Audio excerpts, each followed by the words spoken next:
cielo. Es más, soy adicto al aire impregnado del cielo. Quiero más y quiero que tengas más y más. Mi invitado ha descubierto un asombroso encubrimiento de nuestro gobierno y del Instituto Smithsoniano para esconder evidencia de que el darwinismo es falso. Y él te lo va a exponer ahora porque ya es tiempo de que esta evidencia sea presentada a la sociedad.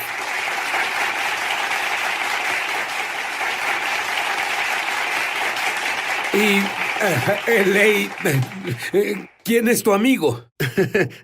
Bueno, sí, es un cráneo. El molde de uno, que obtuvimos en Paracas, Perú. Vimos literalmente cientos de estos allá. Pero, ¿sabes qué es lo asombroso? Eso lo sabremos en un minuto. Pero este cráneo no es completamente humano. Verás, hace muchos años, Dios le dio a L.A. un mandato. Y él le dijo que estudiara como en los días de Noé. Explícanos qué es eso y explícame qué descubriste con tus estudios. Jesús nos dice que será como los días de Noé cuando regrese. Cierto. Y claro que los ángeles caídos bajaron en Génesis 6 a tener sexo con las mujeres. Y su descendencia son los Nefilim. Y yo creo que estos Y cráneos... Nefilim significa gigantes, los gigantes. Bueno, esa era una de las características. Ah, bien. Luego tuvieron diferentes características. Bien, y estos Nefilim, y verás, siempre me pregunté, no sé si igual tú, cuando estudias la Biblia oyes a Dios decir, destruye a las personas de Canaán, destruye a las personas de Sodoma y Gomorra. ¿Por qué Dios no tuvo piedad de ninguna de estas personas? Debe haber una buena razón, explícalo. Bueno, la razón simplemente es esta. Ellos lidiaban con un híbrido demoníaco conocido como un Nefilim. Creo que hubo muchas incursiones diferentes, ¿sabes? Génesis, mencionaste claro Sodoma y Gomorra. Luego, cuando fueron llevados a Israel, la tierra de Canaán, ¿quién estaba ahí? Los Nefilim estaban ahí. Y el mandato siempre fue el mismo. Y de nuevo, los Nefilim eran ángeles caídos, tuvieron sexo con las mujeres humanas y produjeron estos gigantes y este híbrido, por decirlo Híbrido, así. seguro. Y bueno, si Dios no se deshacía de ellos gobernarían la tierra. No solo eso, hubieran contaminado el genoma del Mesías. Ese era el fin del juego, en especial en Génesis 6 con la inundación. Bien, y tú has encontrado algunas asombrosas investigaciones en artículos de periódicos de los 1800 y los 1900 sobre ese Nefilim. Dime sobre él. Bueno, creo que había Nefilim. Sabemos que hace 100 y 150 años, cuando los colonizadores iban al oeste, encontraron tumbas, y primero todos creían que eran nativos americanos. Bueno, ellos cavaron esas tumbas y encontraron que medían 2.7, 3 y 3 indígenas. Y cuando hablas con un nativo americano, te dirá eso. Oh, no, había una raza de gigantes que nos precedieron. Estaban aquí cuando llegamos. Eso, verás, nunca escuché sobre eso. Siempre escuché que eran los nativos americanos, pero esto es incluso el folclore, historia nativo americana. Hablaban de... Dime una de las cosas que oíste sobre esto, de los nativos americanos. Una de las cosas, la tribu Paiute, por ejemplo, hubo una raza de gigantes caníbales. Eran muy grandes y los Paiute pelearon contra esos gigantes. Y en ese tiempo ellos los llevaron a una cueva y prendieron fuego a la boca de la cueva y eliminaron esa tribu de gigantes. Lo más interesante es que aún existe esa cueva. Dime sobre el Smithsoniano y los huesos que tienen. Ellos los encontraron y pueden ser de Nefilim. Sí, por supuesto. Descubrimos que caso tras caso tras caso, a los que medían 2.7... 3 y 3.3 metros, los smithsonianos se los llevaron, confiscaron los huesos y los pusieron en contenedores y se los llevaban para nunca volver a ser vistos. Tenemos caso tras caso tras caso. Pero si yo fuera el Smithsoniano, esa sería mi exhibición ¿Seguro? Principal. ¿Y la razón? ¿Cuál puede ser la posible razón para que los alejaran de la vista pública? Bueno, la razón es en realidad muy simple. El smithsoniano se apega al paradigma darwinista, el punto de vista darwinista, y ellos creen en el darwinismo. Lo que se oponga a eso, lo que se oponga, debe desaparecer, enterrarse, completamente quitarlo de la vista. Y esto, claro, va contra la teoría darwinista. ¿Por qué? ¿De dónde vinieron esas personas? No es del estrecho de Bering ese pequeño paso. Cuando en la edad de hielo ellos llegaron al estrecho de Bering, eso contradijo toda la teoría por completo. Estas personas vinieron de otro lugar. Y yo creo que las tribus de Norteamérica y Sudamérica son los remanentes de la tribu Nefilim, que Josué y Caleb sacaron de la tierra prometida cuando la conquistaron hace 3.500 años. Pero aguarda un segundo. Si ellos asesinaron a toda la población, ¿cómo pudieron migrar entonces a los No Estados asesinaron Unidos? a toda la población. Es razonable que al comenzar a entrar a la tierra prometida, los gigantes vieron qué pasaba, que los israelitas primero que nada el poder del Todopoderoso y ellos aniquilan a todas las tribus. Y los amorreos puede ser, y tal vez los fereceos por acá. Algunos dijeron, debemos salir de aquí. Algunos huyeron al norte y tenemos una pista que creemos que sigue eso. Algunos huyeron a través del Océano Atlántico. Y los trabajos de Thor Heyerdahl, por ejemplo, prueban que puedes navegar con la corriente de Egipto y terminar en Sudamérica. Pero ¿sabes qué? Incluso hay una gran documentación sobre eso. Encontrarás un sistema entero de comunicación anterior a la Internet, sobre arquitectura que nadie podía saberlo entonces. Cuando volvamos lo explicaremos. Ya volvemos a su programa Es Sobrenatural. Llama gratis ahora en los Estados Unidos, Canadá o Puerto Rico al número que está en pantalla para recibir el libro Ungido de Sid Roth. Tiene que haber algo más. Por una donación de $15. Fuera de Estados Unidos son $10 adicionales para gastos de envío. Pide la oferta número 1717. Ahora, Testimonio de milagros, señales y maravillas, y también de sanaciones como resultado de ver Es Sobrenatural. Estaba desconsolada porque perdí mi trabajo y recibí el seguro de desempleo. Pero sí, como resultado de ver tus programas, lo único que hacía era regocijarme y Dios comenzó... Especialmente en Perú y en los Estados Unidos, son parcialmente humanos. Bueno, este cráneo se ve de humano, excepto que es alargado. Puedes ver la forma observa los lados del cráneo, suben. Un cráneo de humano normal consiste de 4 partes. Son el frontal, y por cierto, estas son suturas. El frontal, luego hay otras suturas que dividen el parietal, que es la parte central, en 2 partes. Y luego, claro, el occipital, la parte trasera. Lo que ves aquí es la parte frontal, la cual está muy alargada y tiene ese raro hueso rígido arriba. Y luego, donde debería haber 2 parietales, solo hay un parietal. Vimos muchos cráneos allá, con estas características. También creemos que es un cráneo femenino. Los cráneos masculinos son como esto, mucho más largos y mucho más robustos. Tú hiciste una asombrosa investigación científica de los distintos colores de pelo. Dime sobre eso. Bueno, el cabello en la mayoría de estos cráneos es rojo. Son algo rojizos, color caoba. No deben estar ahí. ¿Por qué? De acuerdo con la teoría de Darwin, estas personas deben tener cabello negro porque cruzaron por el estrecho de Bering hace 10, 12, 20 mil años, como sea. Y este cabello es rojo, pero queríamos ver si el cabello estaba pintado, así que tomamos ejemplares y hay una máquina llamada espectroscopio de Raymond. Lo que hace es mostrar la estructura molecular de cada uno de los cabellos. Y tomamos una muestra de cabello humano. Tomamos el cabello rojo de la momia, y luego tomamos un cabello pintado, un cabello humano pintado, y luego tomamos un cabello de un hombre que asegura haber sido secuestrado por alienígenas, y lo forzaron a tener sexo con un híbrido. Así que tenemos 4 cabellos. La muestra de control salió así en una gráfica, ¿sí? De acuerdo. El cabello humano hizo esto. El ejemplar pintado hizo esto. Hasta el techo. Pero aquí es donde se pone interesante. Y en mi opinión, une lo que pasaba en la antigüedad con lo que sucede ahora. Los días de Noé, la presencia de los ángeles caídos, el cabello rojo y el cabello híbrido. Hicieron esto en la gráfica. De la misma forma, por toda la gráfica hasta el final. Luego desaparece. Y no olvides que este cabello vino de un cráneo de hace 2.500 años. La Biblia habla donde los ángeles caídos tuvieron sexo con las mujeres del hombre. Ahora, dime sobre la investigación que haces en Perú y especialmente lo que descubriste bajo la Iglesia Católica.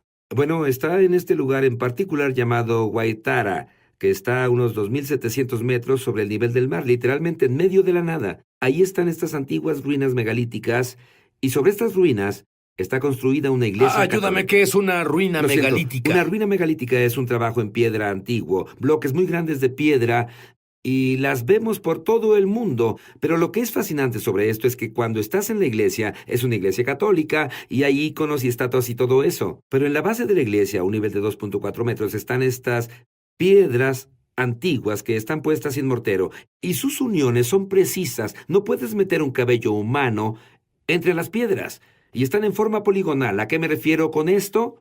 Muchas formas de distintos lados. Ninguna piedra es igual.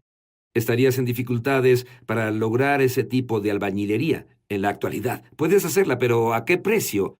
Y la tecnología que se hizo hace miles y miles de años atrás solo desafía la imaginación. Había personas que en realidad no tenían la voluntad hasta donde sabemos. Ellos tomaron estos bloques de 4, 10, 20 y más toneladas y los unían.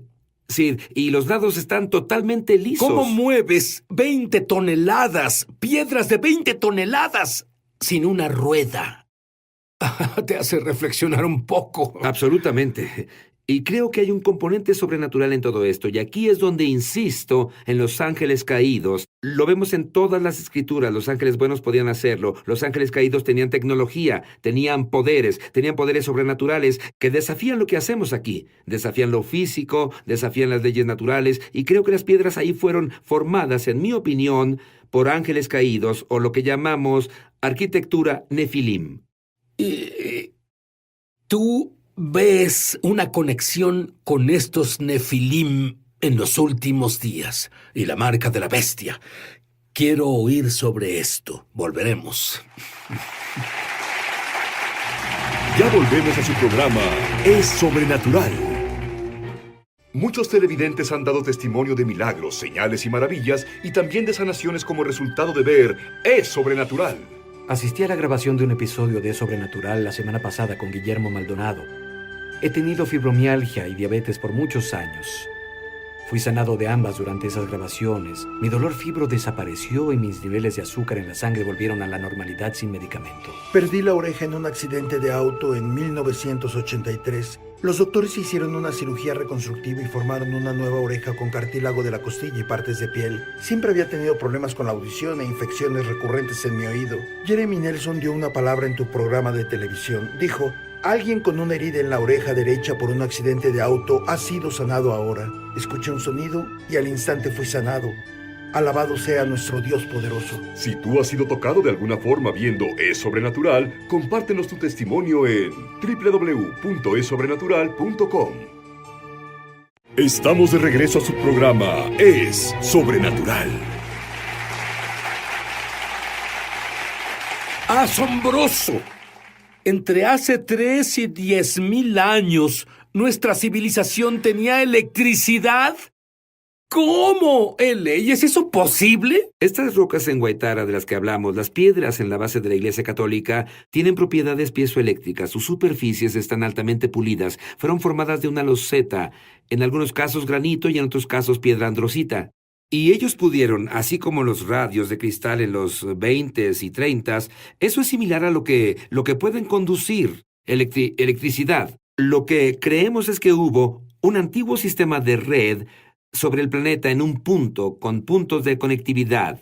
Este sistema de red pudo ser usado no solo para comunicación, sino tal vez para controlar el clima, atraer la lluvia, todo tipo de cosas. ¿Cómo pudieron tener toda esa sofisticación? Me refiero a la sofisticación sin la rueda, mover los esos bloques. ¿Cómo pudieron? ¿Qué explicación tienes? Bueno, tenemos dos. Tienes uno que son los alienígenas que vinieron de Zeta Reticuli, y en lo que no creo, por supuesto. A lo que me aferro, y me aferro rápido y diligentemente, es que vemos tecnología de ángeles caídos. Y tenemos uno de estos en el libro de Enoc que nos dice que vinieron y mostraron los secretos del cielo a los humanos de la tierra. De acuerdo, dime sobre en los Estados Unidos, en Ohio, el gran montículo circular. Primero explica qué es. El montículo circular es un henge, es un gran círculo, más de 375 metros de diámetro. La palabra henge significa... Henge significa esto, es un círculo, pero también tiene agua dentro. Y la construcción de este es increíble porque al menos este henge en particular data de hace 3,000 a 3,500 años y de nuevo entra en el tiempo de una diáspora cuando Josué y Caleb se mueven dentro con con los israelitas de la tierra prometida. Y las tribus Nefilim se esparcen. Se presentaron ahí hace unos 3 a 3.500 años en el valle de Ohio. Crearon este círculo, este henge, con un cuerpo de agua en medio. En medio de eso, las excavaciones probaron que había un altar y encontraron restos humanos en el altar. Eso es grande. Bien, dime sobre la conexión entre el Stonehenge americano con... oímos sobre el Stonehenge en Inglaterra y luego un tercer punto. Explica Seguro. eso. El Stonehenge americano está en New Hampshire. Pero ¿cómo es que no lo hemos visto? ¿Cómo es que no se nos ha dicho sobre el Stonehenge? Bueno, es que las cosas salen a la luz, creo, porque en los últimos días todo esto que ha estado escondido está saliendo a la luz para aquellos que estemos interesados. Bueno, Daniel incluso dice una señal Sí, de los últimos absolutamente. días. Habrá una explosión de información. Conocimiento Siempre nuevo. pensamos, bueno, esa es la computadora, pero también son otras áreas. Absolutamente. El henge típico es un círculo y como muchos henges, como Stonehenge, es una gráfica de eventos astronómicos. ¿De qué hablo con esto? Solsticio de verano, solsticio de invierno, equinoccio de primavera, equinoccio de otoño y el círculo. Cuando te paras en el centro del henge y ves afuera, hay una piedra parada y esa piedra está a unos 100 metros. Y en un solsticio de verano, el día más largo del año, ves el amanecer salir de esa piedra parada. Bien, Kelsey Stone, un universitario, decía, me pregunto si extiendo la línea del centro de mi henge en New Hampshire hasta la piedra parada del solsticio de verano, a ver a dónde va. Y comenzó a extender la línea, la extendió más allá, la extendió más, cruzó el Atlántico y, para su asombro, bifurcó directo al centro, el centro Trilithon, en Stonehenge, Inglaterra. Y no podías hacer eso en la antigüedad. No había forma. No puedes tomar una cuerda tan larga y cruzar el océano Atlántico. Tiene que aguarda, hacerse... audiencia. Pensaron que hace miles de años tenían algo remotamente cercano a este tipo de tecnología. ¿No muestra esto que había superinteligencia, que la Biblia habla sobre los Nefilim? Y lo asombroso es que hablé con un topógrafo. No hay forma de hacer eso a menos que estés en el aire. ¿Quién es el príncipe del poder del aire? Es Satanás. Y para mí esto es tecnología de ángeles caídos, pero mejora. Cuando extiendes la línea de New Hampshire y haces intersección con el centro Trilithon Stonehenge, cuando continúas esa línea, terminas en Beirut, Líbano. Y Beirut, Líbano es el hogar de los fenicios, y los fenicios son los descendientes de los cananeos. Y los cananeos eran una tribu nefilim. Por Dios. Y entonces puedes ver de dónde vinieron algunos a América. Absolutamente. Y es por eso que encuentran estos cráneos y estos huesos. Y algunos de estos huesos que encuentran muestran que las personas tenían ¿qué altura? Bueno, hay de 2.7, 3 y 3.3 metros. Incluso pueden llegar a casi los 3.6 en algunos de estos montículos. Y volviendo a los smithsonianos, tenemos reporte tras reporte de periódicos diciendo que un pueblo exhumó los huesos y un doctor, un hombre letrado, midió los esqueletos articulados o desarticulados. Desarticulados es cuando los huesos están esparcidos por ahí. Pero un doctor, un hombre letrado de hace 100 años, no pudo leer 1 metro. Y cuando hablas con un arqueólogo te dirá que no sabían cómo medir, lo que es, en mi opinión, un montón de tonterías. Y los smithsonianos venían, confiscaban los huesos y los ponían, los cargaban y nunca más los veían, solo desaparecían. ¡Qué encubrimiento! Absolutamente. ¿Y cómo encaja todo basado en estos años de investigación? Y puedo agregar que Dios le pidió que investigara los días de Noé, porque de todos los tiempos en el Antiguo Testamento, Jesús dijo, será como los días de Noé. Explícame con toda esta investigación, ¿cómo encaja todo con la marca de la bestia? La marca de la bestia tiene 4 características. Si alguien toma o recibe la marca en la mano o frente, no puedes comprar ni vender.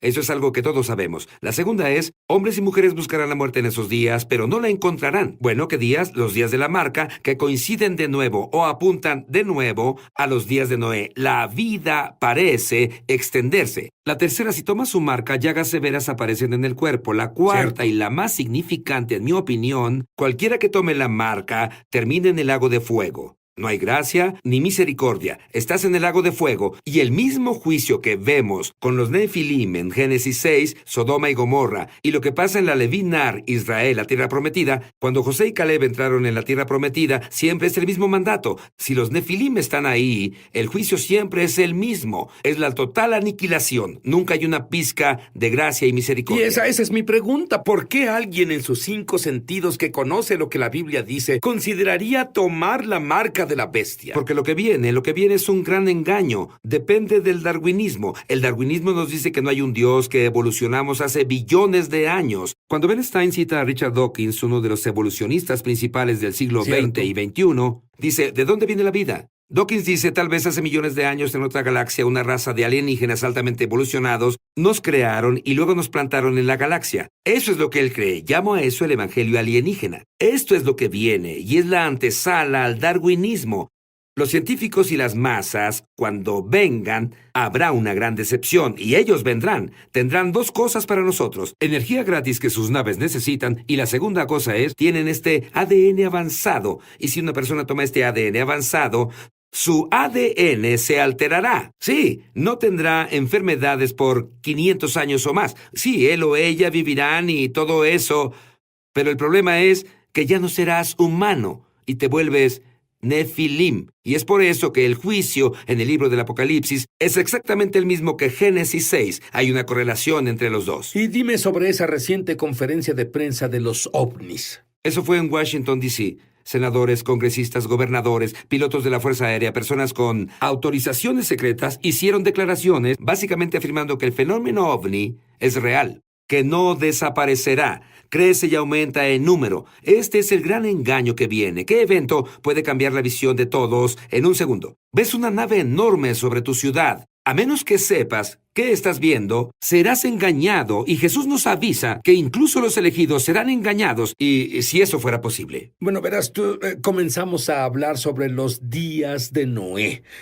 Bueno, Jesús dice que será como los días de Noé, y tú no... Él vendrá una hora en que no lo esperas. Y la cuestión no es lo que hemos hablado.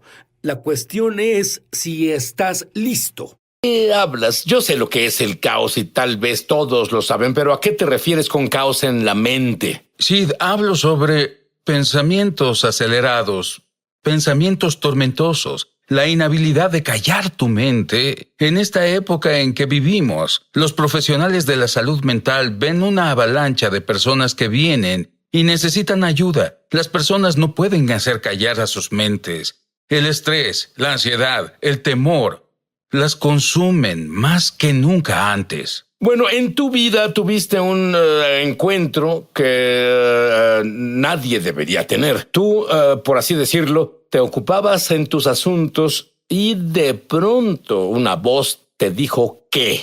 Iba conduciendo por la calle, Sid, y ocupado en mis asuntos, como dices. Todo estaba bien en mi vida. Era un pastor de una pequeña iglesia, era más joven, y de pronto, de la nada, un pensamiento brincó en mi mente. Debes estar poseído por un demonio.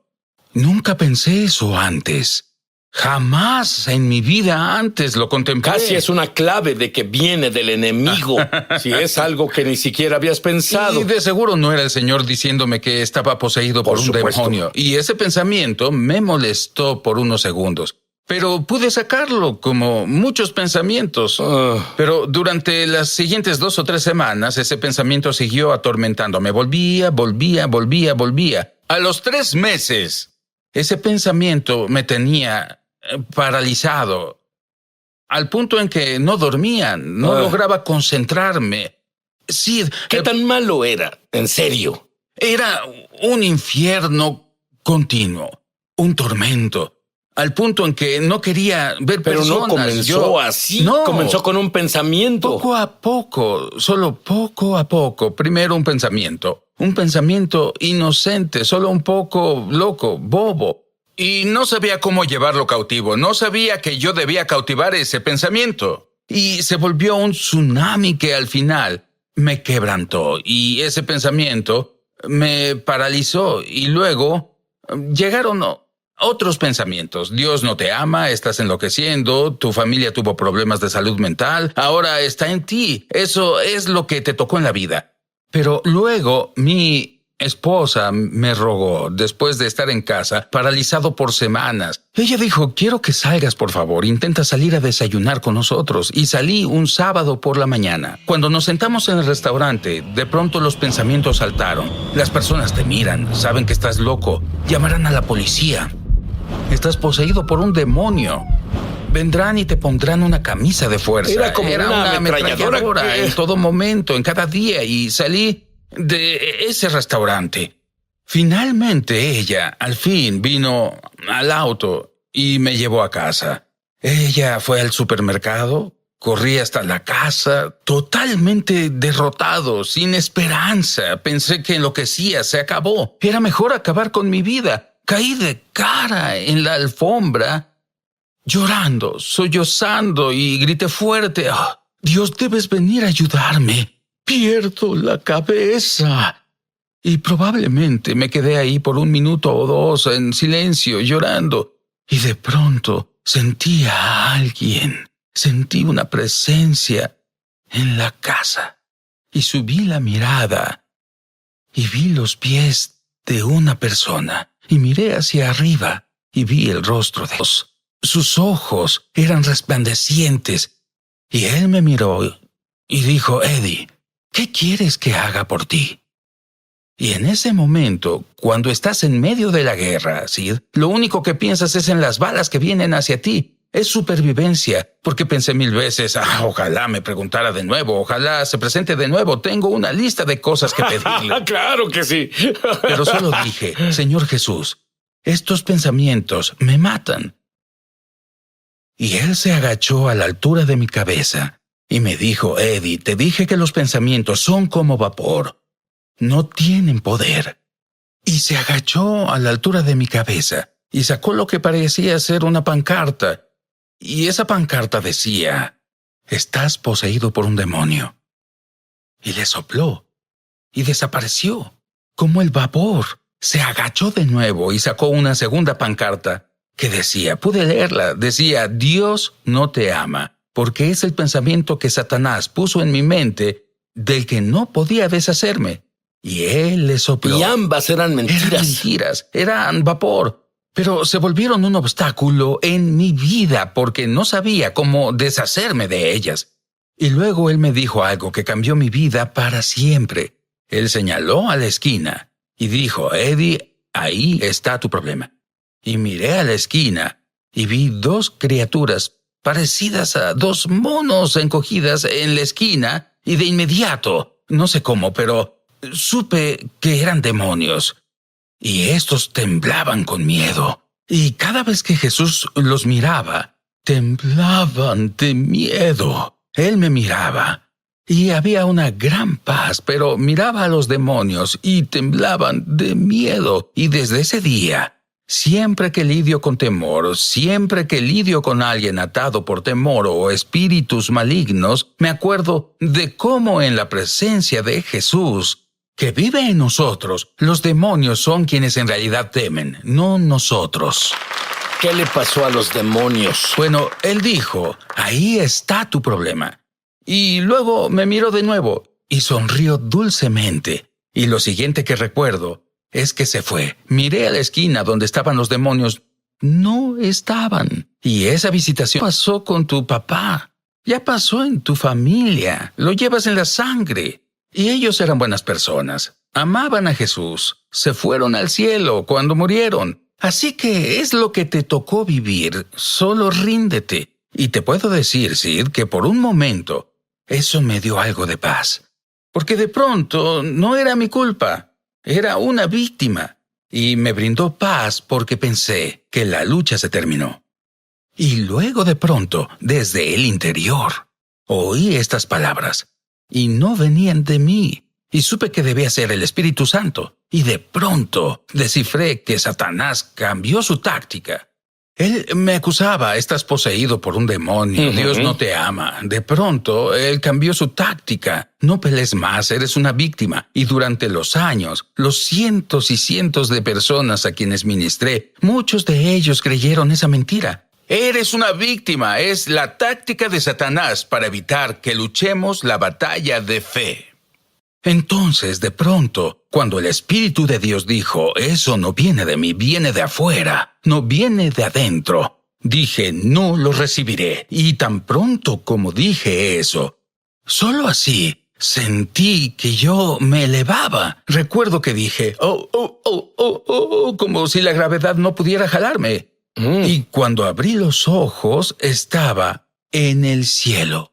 ¿Eso te había pasado antes? Nunca leí libros sobre eso y oí a personas contar historias como esa y dije, vamos, probablemente eso no pasó en realidad, pero me pasó a mí y estaba parado frente al Señor Jesús.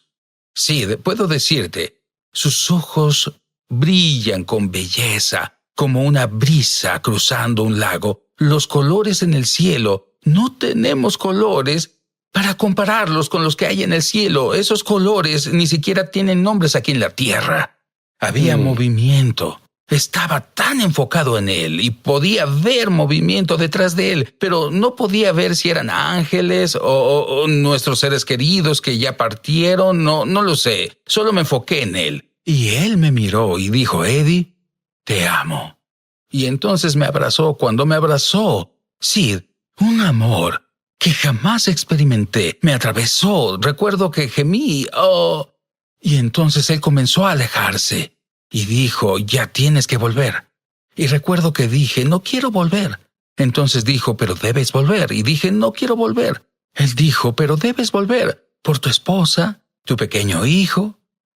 Y yo dije, pero no quiero hacerlo. Y él dijo, debes hacerlo por ellos. Y él señaló a un lado. Y vi miles de lo que parecían ser. Miles, la mejor forma de describirlo, eran como catres del ejército. Vacíos. Entonces dijo, debes volver por ellos. Sí, al ver esos catres, me di cuenta de que eran para los heridos. Y por esa razón me enviaron de vuelta a ayudar a personas heridas, quebrantadas y atormentadas, iguales a mí. Probablemente te preguntes, ¿qué hay de mí? Jesús nunca me visita. Nunca he ido al cielo. ¿Yo cómo me libero? Es maravilloso para Eddie, pero ¿cómo me libero? A continuación. Me emociona al extremo anunciar que lanzamos nuestra escuela de ministerio Es Sobrenatural en español. Entra en el enlace para comenzar tu viaje sobrenatural. Y en realidad espero verte crecer en la gloria, en el Espíritu y en milagros. Te esperamos. Bien, Pastor Eddie, tú me provocas celos y tú haces exactamente lo que la Biblia dice que debes hacer. ¿Sabes por qué? Soy judío y la Biblia dice que el creyente gentil debe provocar celos al judío. Pero ¿por qué te mostró Dios lo que parecían catres del ejército en ese lugar? La razón exacta y la que no sabía en ese momento me pareció una locura, para serte sincero. No tenía sentido para mí. Pero a las 2 semanas de esa visitación en el cielo, de pronto las personas venían. ¿Puede ayudarme? ¿Puede ayudarme? Mi mente no para. Incluso venían pastores descargándose sobre mí, Dime sobre uno. 2 semanas después de tener la visitación en el cielo, un pastor llamó y dijo, ¿podemos almorzar? Y le dije, claro, lo conocía, pero nunca antes habíamos hablado nada serio, personalmente, solo charlas pastorales, en general, y almorzamos. Y durante el almuerzo dijo, ¿tienes unos minutos? Me gustaría que fueras a mi oficina. Y le dije, será un placer. Pensé que quería mostrarme un proyecto en el que trabajaba o alguna sala nueva que construía en su iglesia. Y llegamos a su oficina. Sid comenzó a descargar y descargar todo el infierno por el que pasaba en su mente. Dijo, no puedo decirle a mi junta, no puedo decirle a mi gente en la iglesia. Ellos no quieren oír a un pastor que podría estar enloqueciendo.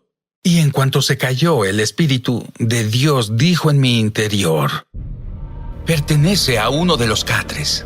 Y desde ese día, docenas, cientos y ahora miles de personas atormentadas, que están perplejas, que lidian con la ansiedad y lidian con el miedo y la paranoia, que no pueden detener sus mentes. Viajan desde muy lejos, esperan en nuestras conferencias para que oremos por ellos, ya sean niños, adolescentes o adultos.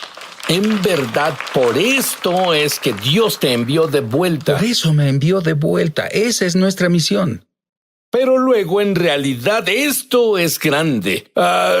Tú llegaste al punto en el que hablaste en una reunión para 800 pastores. 800 Cuéntame pastores. sobre eso. En una ciudad principal de esta nación, una conferencia con 800 pastores, y me pidieron que enseñara acerca de los pensamientos. Y la última noche de la conferencia enseñé los pensamientos y el caos mental. Hice un llamado al altar y pensé, tal vez no necesite haber un llamado al altar, son pastores. Cierto.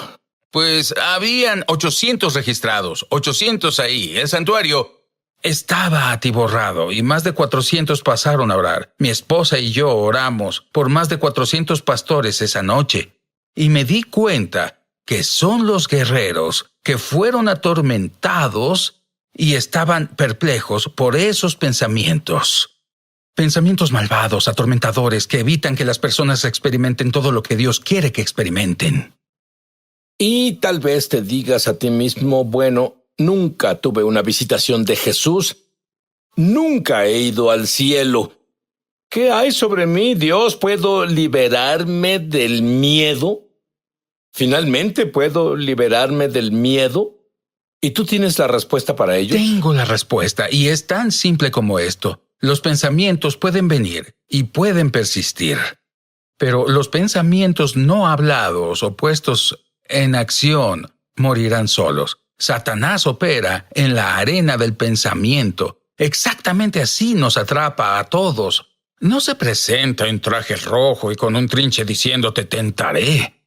Viene con un pensamiento, un solo pensamiento. Y si tú y yo aprendemos a llevar esos pensamientos cautivos, por esa razón cuando el Señor apareció en mi estudio, no se fue de inmediato, pues si esa fuera la respuesta para renovar la mente, entonces todos necesitaríamos una visión, porque eso no es caminar por la fe, sino por vista. El Señor me enseñó en su palabra que si cautivamos esos pensamientos, ahí es donde la guerra espiritual comienza. Te dio una escritura para por fin liberarte. Sí. Por lo demás, hermanos, todo lo que es verdadero, todo lo honesto, todo lo justo, todo lo puro, todo lo amable, todo lo que es de buen nombre. Filipenses 4:8. Piensen en estas cosas. Le dije al Señor un día, Sid, yo oré varios meses después de eso, y todavía, y mientras estuve orando, tenía paz. Porque Filipenses 4:6 dice, en toda ocasión, con oración y ruego, presenten sus peticiones a Dios y denle gracias. Y la paz de Dios cuidará sus corazones y sus pensamientos en Cristo Jesús. Y le dije al Señor, Señor, tu palabra no funciona para mí. Aquí dije, mientras oro, el guardia aparece, pero tan pronto como termino de orar, el guardia no aparece. Y fue en un tiempo de oración que oí al Espíritu decir, lee el siguiente versículo. Y leí el siguiente versículo. Por lo demás, hermanos, todo lo que es verdadero, todo lo puro. Y dije, es un gran versículo, lo amo, Señor. Dije, pero tu guardia sigue yéndose mientras oro. El guardia de la paz está allí, pero tan pronto como termino mi oración, se va. Y toda la gente que está escuchando entiende eso porque tenemos algo que nos molesta y oramos sobre ello. La presencia de Dios viene. Dios nos da una respuesta y estamos bien por un par de horas, tal vez hasta un par de días o un par de semanas, pero luego alguien menciona esa situación o vemos algo y la preocupación vuelve a nosotros. ¿Y qué hacemos? Volvemos rápido a nuestro lugar de oración y ¿qué sucede? La paz vuelve a aparecer. Pero ¿cómo se puede vivir en una vida en la que se mantenga continuamente la paz mental? Y le dije, Señor, tu guardia sigue yéndose. Y dijo, lee el siguiente versículo. Así que leí de nuevo el versículo 8. Por último, hermanos, y al decir por último, esas palabras saltaron de la página como en 3D justo ante mis ojos. Y el Señor Jesús me dijo, después de orar, hay algo último por hacer. Debes pensar bien. Y la mayoría aquí nos perdemos y dejamos que Satanás influencie nuestra vida. Oramos bien, entendemos sobre orar, entendemos sobre interceder, pero la mayoría, cuando terminamos de orar, debemos hacer una última cosa. Debemos pensar de acuerdo con la palabra de Dios, y al hacerlo, su paz cuidará nuestras mentes 24 horas al día, 7 días a la semana. Y así como un pensamiento puede destruirte, un pensamiento puede lanzarte hacia tu destino. ¿Sabes? Quiero que seas lanzado hacia tu destino. Quiero que digas esta oración conmigo para tener tu propio conocimiento experiencial con Dios. Tal vez no es ir al cielo o que Jesús venga por ti, pero será mejor. Él estará dentro de ti. Repite esto en voz alta. Querido Dios, soy pecador. Contra ti y solo contra ti.